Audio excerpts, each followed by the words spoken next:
moving into my own company, I could kind of steer my own ship. I could give as much customer service as I wanted to, and there wasn't any politics to deal with. It went into liquidation. I was very immature, and I made a lot more mistakes in that company than I should have done. Something important to note is I got it wrong in my previous company. I was very much a dictatorial leader, and ultimately the culture that we landed up with in that business was one that was particularly toxic, and it was of my own doing. As a leader, you don't always realize that. You see it as their fault. I lost some really good people because of how I was at the time.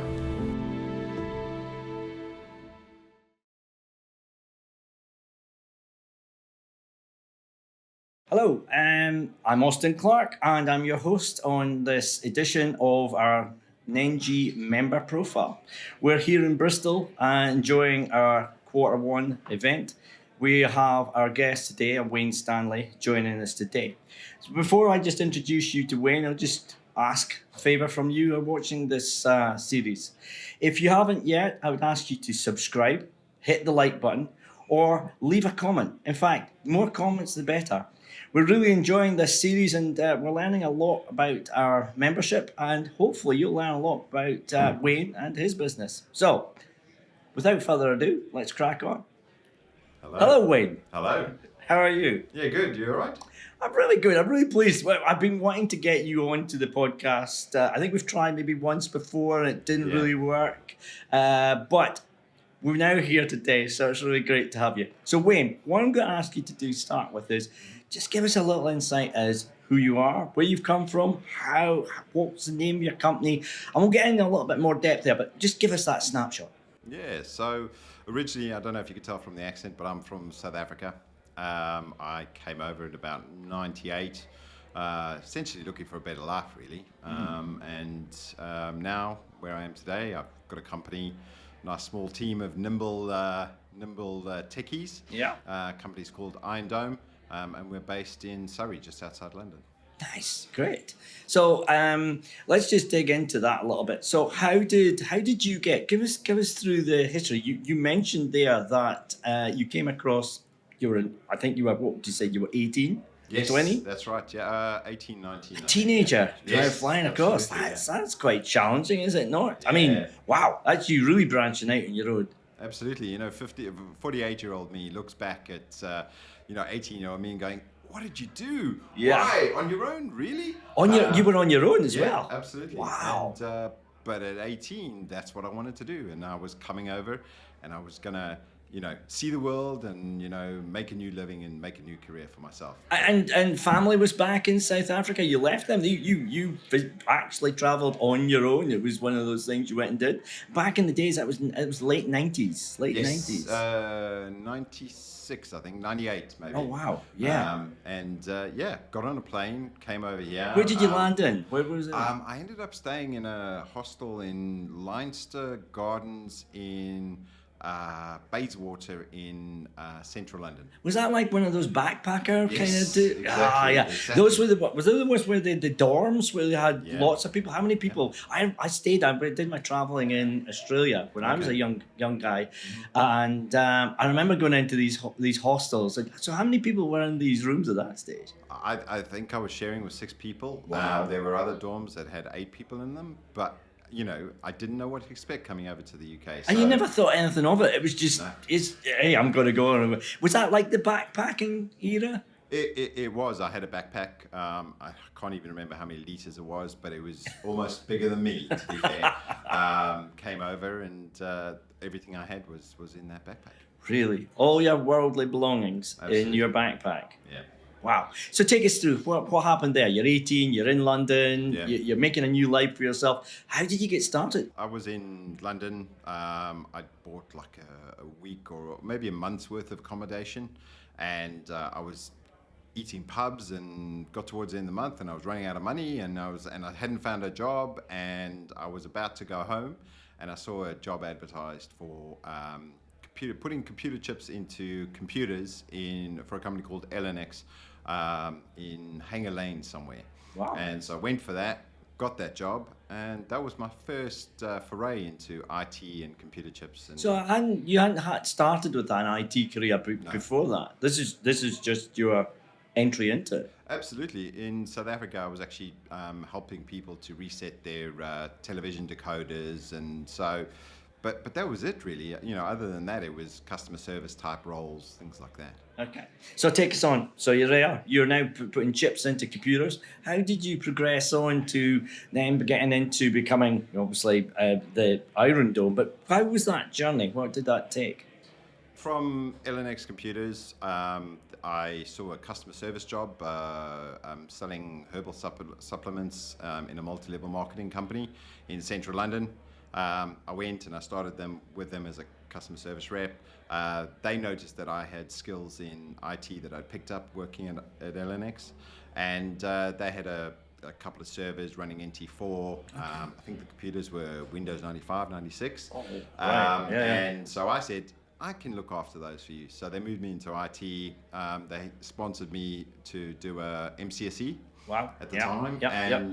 From there, I just consumed all the information I could around. So remind us, MCSE is Microsoft Certified Systems Engineer. That's right, yeah. And I think I did that around the 2000 mark. Nice. And so that's how I cut my teeth. So you got your IT, so you now got some skills, got those skills to go to market with. So progress, how did you then what was the next stage? How did you get to that Iron Dome? Well, I think it's a similar story to a lot of folks, is that, there was a better IT job with another company, and I moved through several companies, and eventually I became IT director for an international a media company, and I did that for a couple of years. They were a global company, so I got to travel the world, got to see Hong Kong and a couple other places, and I fast worked out that actually I'm not very political. I'm not great at being board level in a massive company, and I thought that I could do things better, because I enjoyed the customer service side of it because of my history. So moving into my own company, I could kind of steer my own ship. I could give as much customer service as I wanted to, and there wasn't any politics to deal with. Yeah. This is a common road. I hear through the interviews we've had, a lot of people, they've come from some corporate position, corporate job, but they wanted the autonomy. They wanted to be able to run their own ship. So is this something that you resonate, that customer service and being your own person was really important to you? Absolutely. I was concerned that I couldn't work for another boss. I was concerned that because I couldn't play politics at that sort of level, that maybe I just needed to do it on my own, and also make my own decisions and make my own mistakes. Very important to be able to do both. Yes. The successes as well as the failures. Absolutely. And my first company in IT that I set up, because when I left this media firm, I set up a company. I think I ran it for about 10 years, something like that. And we ended up putting it into administration.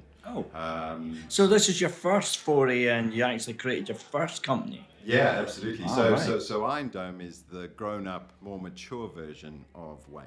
Wow. Okay. That must have been a challenging moment as you're building up your baby over a number of years, and now you've got to put it into administration or liquidation. What did you call it? So it went into liquidation, right? But we managed to keep all of our clients.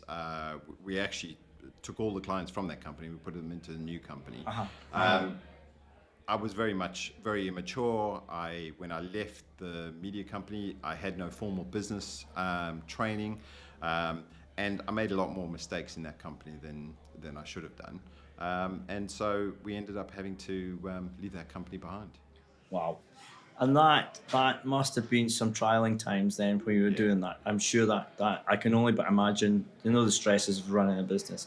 Which brings me on to an interesting point, point you made earlier off camera, is I believe you're part of another peer group in the industry. Can you tell me who that is and what difference has that made to your business? Yeah, absolutely. So the peer group is, they're called IT Nation Evolve. They used to be called HTG. And they've had a massive impact on the business because they brought to us some financial rigor around what best in class looks like, so what good looks like for an MSP.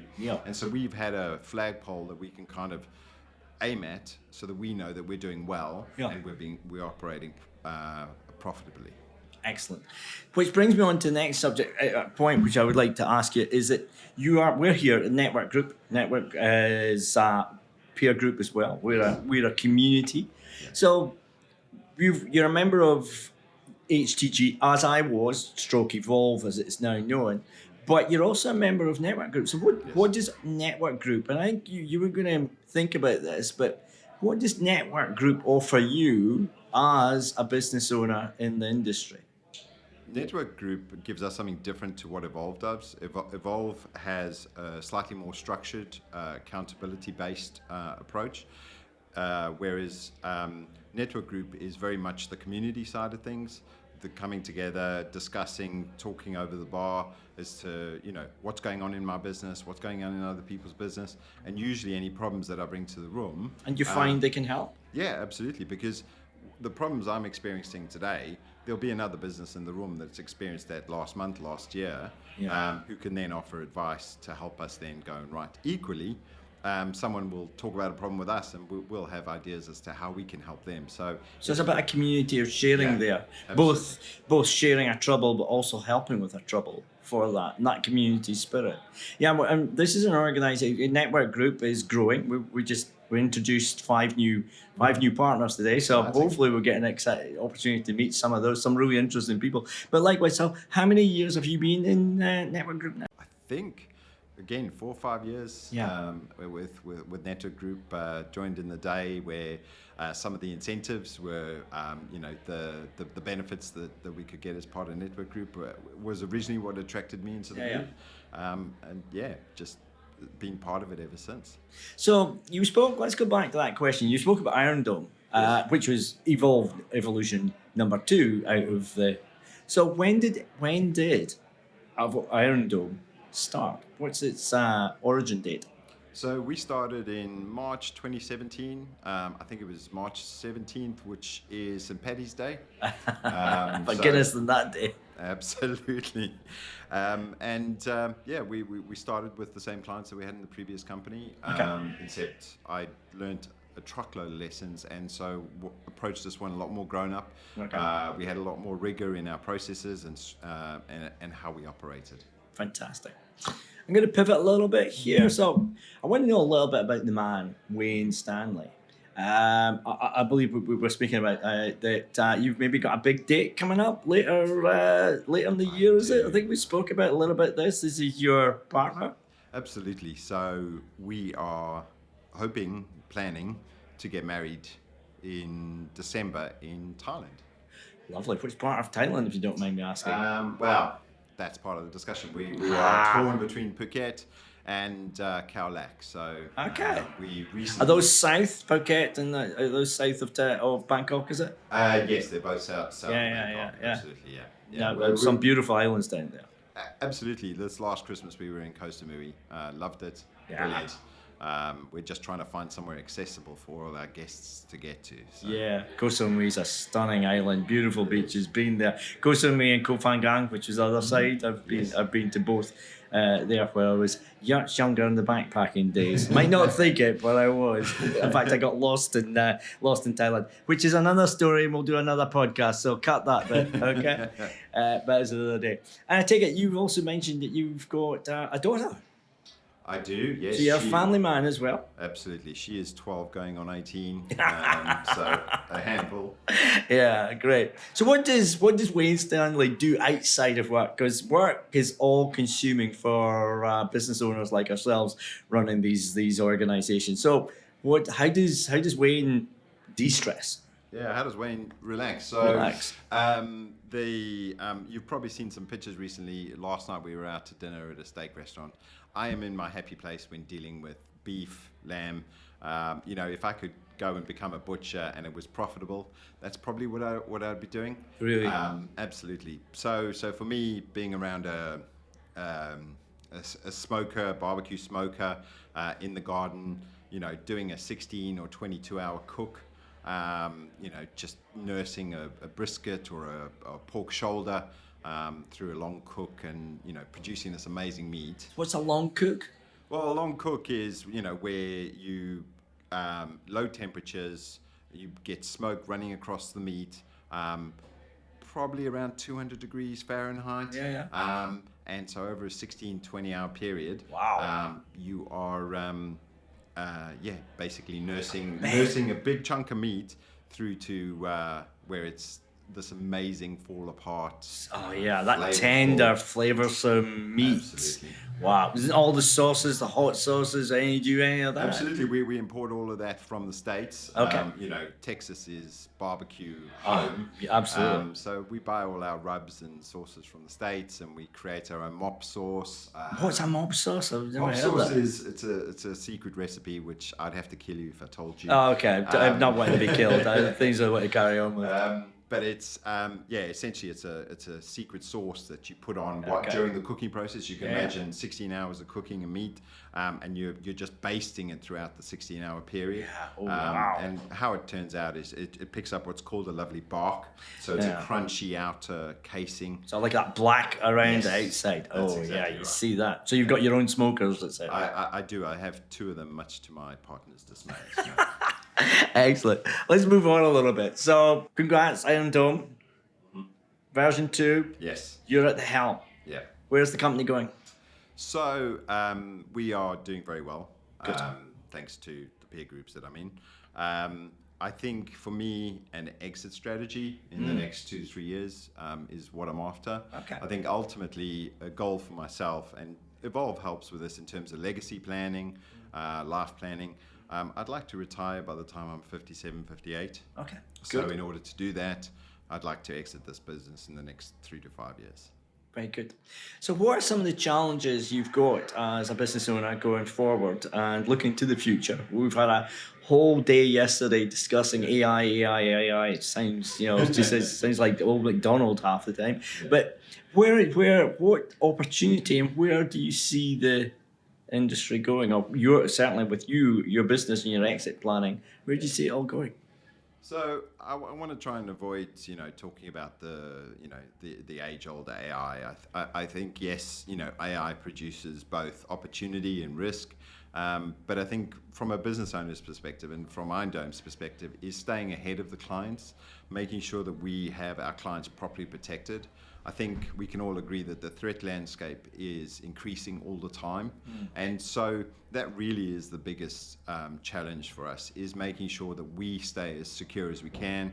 We've got, we heard yesterday, today, we've got that new resilience bill that's coming out. And, yes, it probably doesn't apply to managed service providers of our size, but I think we should all look and lean into those sorts of standards, because the more secured we can be, the better we sleep at night. Yeah, and this is the UK governance policy. It's sitting in the House of Lords at the present moment, which we were discussing. Can you remind me, do we know the title of that? It was the UK governance, can't remember the full title of it. Resilience bill. Governance resilience bill. Yeah, governance resilience bill, and I think they are ratifying it at the moment. So the thought is it's going to apply to MSPs with around 50 employees or greater than 5 million turnover. But again, it's all being decided at the moment. And that's £5 million for our viewers in the States and further afield that we're speaking to. Yeah. Fabulous. So it's interesting you speaking about that, because clearly risk's not just about these policies. There's risks in other ways for us to have. So how are you protecting your company? What are the measures you're following to secure Iron Dome? So as is twofold, we're using tooling to protect the edge of the business and the endpoints, but we're also looking at policy. So we have Cyber Essentials, Cyber Essentials Plus. We're now going through a process of going through cyber assurance, and actually it's with another member of Network Group that we're doing that collaboratively with, so that we've got some accountability there. So it's both on the policy side and on the tooling side. Again, picking up something that in one of the sessions today, people, process, and technology, where we're trying to make sure that we cover off all 3 areas. Okay, and that's important, this GRC, governance, risk and compliance. And somebody mentioned governance, risk and confidence in doing it. I thought that was a nice tack onto the GRC. Yeah. So it probably brings me on to something around your business and your point 2 where you are with Iron Dome. Core values. What are the core values of Wayne Stanley and Irondale? Core values of Wayne Stanley are pretty easy.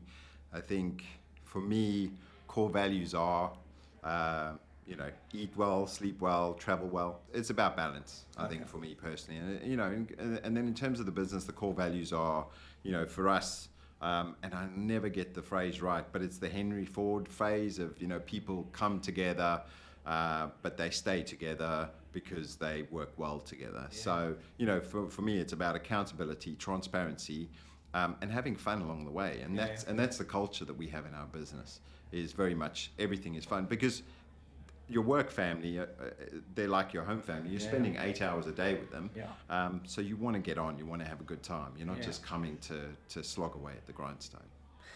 So that probably brings me on to the next, which in this series we're exploring with people like yourself who are leaders within their own organisations, who are leaders within the channel and the communities that we all are in. Because you've got some fairly strong morals.